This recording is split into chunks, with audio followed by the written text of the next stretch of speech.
तो भाई वन पंच man season 3 नहीं, वन स्लाइड मैन सीजन 3 का एपिसोड 2 आ चुका है। एंड कुछ चेंज हो या ना हो, वन पंच मैन के नाम जरूर चेंज हो रहे हैं। पहले ये था वन फ्रेम मैन एपिसोड 1 के बाद, एंड अब ये बन चुका है वन स्लाइड मैन एपिसोड 2 के बाद। ये क्या हो रहा है? तो अगर आपको नहीं पता तो मैंने पिछले वीडियो में बात की थी एपिसोड 2 के बारे में, एंड वो मेरा बहुत एक इनिशियल इंप्रेशन था एपिसोड 2 को लेकर। एंड वहां पे मैंने बहुत सारी चीजें मिस कर दी थी जो कि मेरे को एडिटिंग के टाइम भाई पता चली। एंड उनमें से था ये एक सीन जो कि सही में भी बहुत ही वायरल हो रखा है इंस्टाग्राम के ऊपर, यूट्यूब शॉर्ट्स के ऊपर, एंड सब इसकी बात ही कर रहे हैं। एंड सही में ये सीन बताता है भाई कि हमारा क्या स्टैंडर्ड हो चुका है वन पंच मैन को लेकर। उसके फैंस को क्या दिया जा रहा है, इतने हाइप, इतने पॉपुलर सीरीज को भाई, जिसको देखकर मैं एनिमे के अंदर आया था पूरी तरह। बहुत सारे बंदों का, बहुत सारे सेलिब्रिटीज का नंबर 1 एनिमे था, उसको क्या बुचर किया जा रहा है भाई बंडाई नाम को। एंड जिस स्टाफ बहुत ही इंसेन है, इस पे एक केस स्टडी होनी चाहिए कि किस तरह इतने बड़े आईपी को बर्बाद किया जा रहा है भाई एनिमेशंस के नाम पे। हमको बहुत ही बढ़िया स्टूडियो चाहिए था इसको एनिमेट करने के लिए। आप ये पूरा का पूरा स्टार्टिंग का सीन ही ले लो जहां पर ये फ्रेम 20 सेकंड्स के लिए ऐसा ही रहता है। लाइक क्या है ये? और मुझे ये समझ नहीं आ रहा कि किस तरह की क्रिएटिव फ्रीडम दी जा रही है इसके डायरेक्टर को, इनके स्टाफ को, कि यहाँ पर वो स्टार्टिंग के ही सीन्स में हक दे रहे हैं। लाइक पिछला जो पहला एपिसोड था वो सबसे बेहतर एपिसोड होना चाहिए था वन पंच मैन का, और वही सबसे बेकार एपिसोड था वन पंच मैन सीजन 3 का। यहाँ पर स्टार्टिंग में सबसे ज्यादा इनको अच्छी एनिमेशन देनी चाहिए थी, स्टार्टिंग में नहीं दी, एंडिंग में दे दी, लेकिन स्टार्टिंग में इन्होंने हक दिया। ऐसा क्यों किया जा रहा है?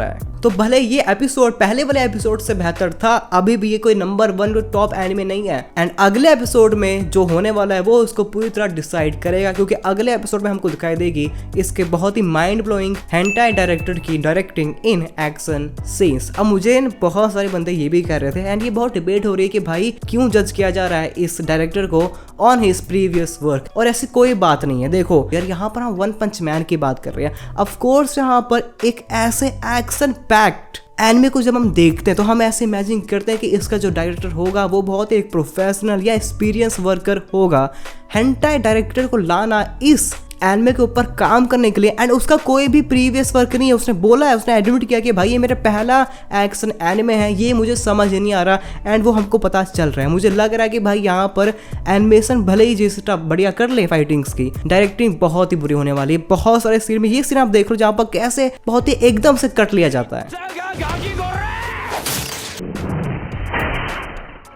ये कट बहुत ही बेकार फील होता है, बहुत ही रस्ट फील होता है। एंड यहाँ पर साइडामा का सीन ले लो तारियों के साथ, जहाँ पर कोई भी फनी टाइमिंग है ही नहीं, यहाँ पर एकदम से कट लेकर साइडामा को वापस भेज दिया जाता है। ये सीन पूरा का पूरा कितना ऑकवर्ड है एंड बुरा लगता है देखने को यार। तो यहाँ पर ये सारी प्रॉब्लम एनिमेशंस की नहीं है, ये है पेसिंग की एंड डायरेक्टिंग की, जो कि यहाँ पर इनका डायरेक्टर नहीं कर पा रहा है। उसको एक्सपीरियंस ही नहीं है यार। एंड यही पॉइंट है हमारा कि ऐसे बंदे को लाना जिसको एक्सपीरियंस ही नहीं है एक्शन एनिमेस पे काम करने का।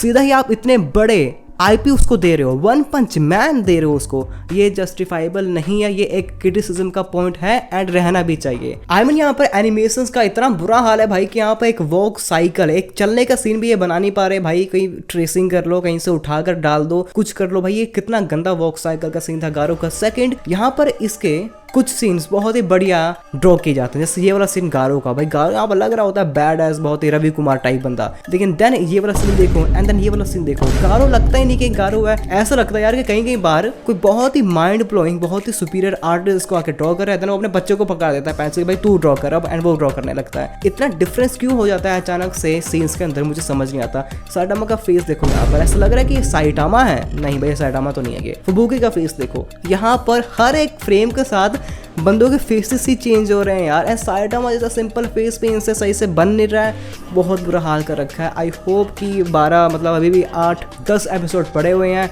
बहुत टाइम है, प्लीज फिक्स कर दो इसको, वरना ये season 3 one of the worst season हो जाएगा। सीजन 2 को भी ये मास्टर पीस बना के छोड़ देगा भाई, मैं बता रहा हूँ आपको।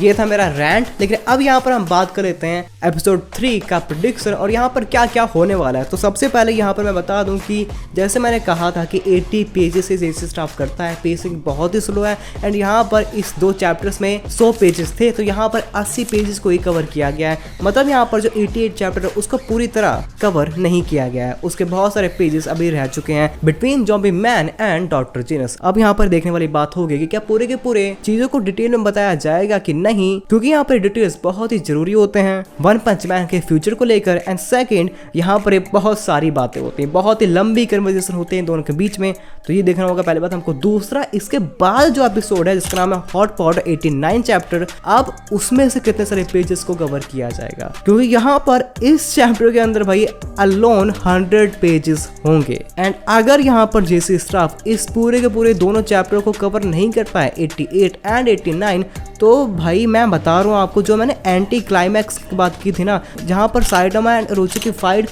होते होते बस रह जाती है एंड वो हमको सीजन 4 के लिए प्रिपेयर करते हैं, वो हो जाएगा। एंड ये बहुत ही बुरा होगा, बहुत ही ज़्यादा हमको, मेरे को बहुत ही गुस्सा आएगा अगर ऐसा हो गया, क्योंकि जो पेसिंग अभी चल रही है पता नहीं क्या हो रहा है। इतनी स्लो पेसिंग मैंने एक्सपेक्ट नहीं किया था। मुझे लगा भाई 2 चैप्टर तो कवर करेगा ही करेगा जेसी स्टाफ। पिछले एपिसोड के अंदर 1.5 चैप्टर था, यहाँ पर अगला चैप्टर ही 100 पेजेस के हैं, तो किस तरह उसको कवर किया जाएगा ये देखने वाली बात होगी।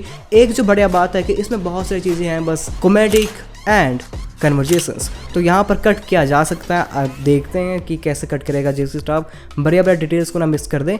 लेकिन अगला एपिसोड बहुत ही इंपॉर्टेंट होगा वन पंच मैन के फ्यूचर को लेकर।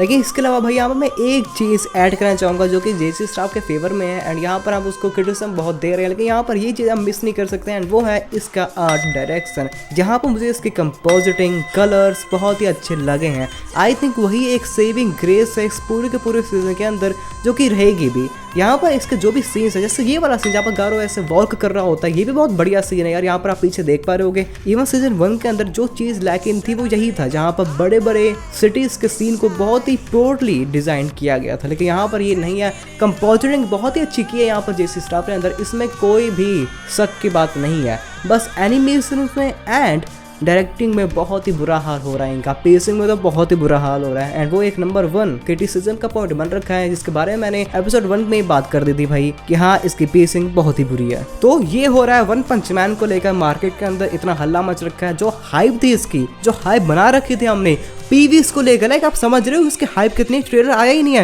पीवीस को लेकर हम चढ़े हुए कि हम फाड़ देंगे वन पंच मैन सीजन 3, ये वो कुछ भी नहीं हुआ अभी तक।